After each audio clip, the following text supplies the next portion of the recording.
എന്നത് മനുഷ്യജീവിതത്തിൻ്റെ പ്രധാന ഘടകമാണ്. ശുചിത്വമില്ലായ്മയെ തടയാൻ നമുക്ക് എന്ത് ചെയ്യാൻ കഴിയും?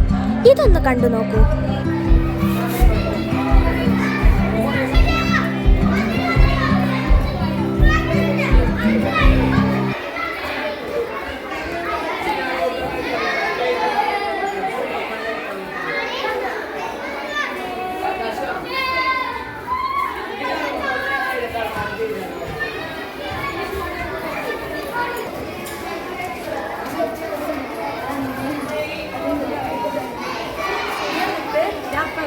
ജസ്റ്റ് ക്ലീനാണ്.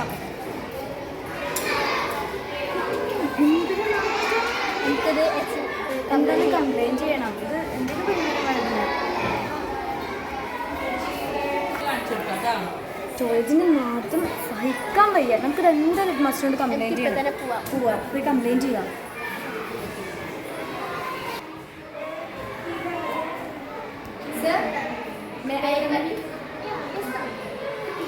ഞങ്ങൾ സ്റ്റുഡൻസ് ആണ്. ഗേൾസിൻ്റെ ടോയ്ലറ്റ് തീരെ ക്ലീൻഡ് അല്ല. ഇതിനെന്തെങ്കിലും നടപടി വേണം. ഇതിനുള്ള എന്തായാലും ഒരു നടപടി എടുക്കാം. അല്ലെങ്കിൽ നിങ്ങൾ എൻ്റെ കൂടെ പോരും, നമുക്കൊന്ന് അവിടെ വരെ പോയി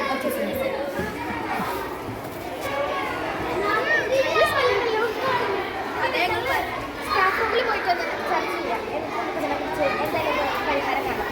ശരിയാണ്. അതുപോലെ തന്നെ 7 ക്ലാസ്സിലെ കുറച്ച് സ്റ്റുഡൻസിനോട് വന്ന് കംപ്ലൈൻറ്റ് പറഞ്ഞു, ഗേൾസ് ടോയ്ലറ്റ് ഭയങ്കര അൺക്ലീൻഡ് ആണെന്ന്. അതെന്നോട് കുറച്ച് സ്റ്റുഡൻസ് വന്ന് പറഞ്ഞായിരുന്നു. തീരെ ക്ലീൻഡ് അല്ല, അതിന് സ്മെല്ലും അടിക്കുന്നുണ്ട്. ഇതൊന്നും ചെയ്തുള്ള ഈ സ്റ്റുഡൻസിന് എത്ര പ്രോബ്ലംസ് അറിയുണ്ടാവുക. ഇതിനെന്തായാലും ഒരു നടപടി വേണം.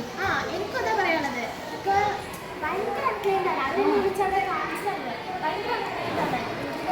ഇതിലേക്ക് പ്രവർത്തിക്കുന്നതാണ്. നമുക്ക് പറയുമ്പോൾ ഒരു ലോക്കൊക്കെ ഫിറ്റ് ചെയ്താലോ? ലോക്ക് ഫിറ്റ് ചെയ്യാം. പക്ഷേ ഈ ലോക്ക് ഫിറ്റ് ചെയ്യുന്ന സമയത്ത് സ്റ്റുഡൻസ് അകത്താണ് ചാൻസസ്.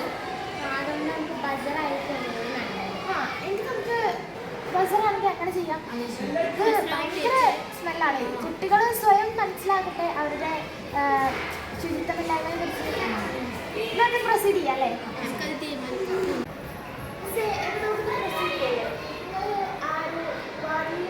ആൾക്കാരെ വിളിച്ച് പറയാണ് അടുത്ത ആഴ്ച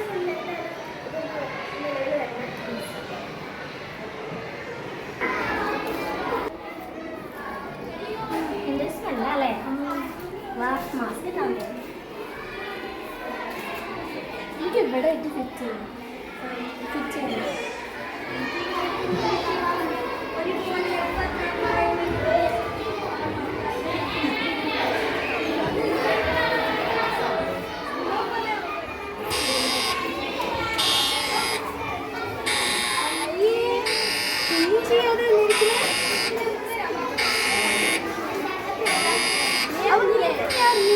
ഹെഡ് മാസ്റ്റർ ഞങ്ങൾ പോയി കംപ്ലൈൻറ്റ് ചെയ്തിട്ട് ഇവിടെ ബസ്സൊക്കെ കൊടുക്കുന്ന അവസ്ഥയ്ക്ക് ക്ലീൻ ചെയ്യാതെന്ന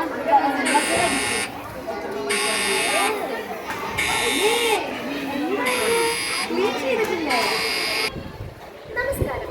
ശുചിത്വം എന്നത് മനുഷ്യജീവിതത്തിന്റെ ഒരു പ്രധാന ഘടകം തന്നെയാണ്. ശുചിത്വമില്ലായ്മ പല രോഗങ്ങൾക്കും കാരണമാകുന്നു. ഇവിടെ അത്തരത്തിലൊരു ശുചിത്വമില്ലായ്മയെ കുറിച്ചാണ് ചൂണ്ടിക്കാണിക്കുന്നത്. ഇന്ന് മിക്ക സ്കൂളുകളിലും നടക്കുന്ന ഒരു കാര്യമാണിത്. അതായത് ടോയ്ലറ്റിൽ പോയ ശേഷം അവ വൃത്തിയാക്കാതെ വരുന്ന അവസ്ഥയാണ് ഇന്ന് കണ്ടുവരുന്നത്.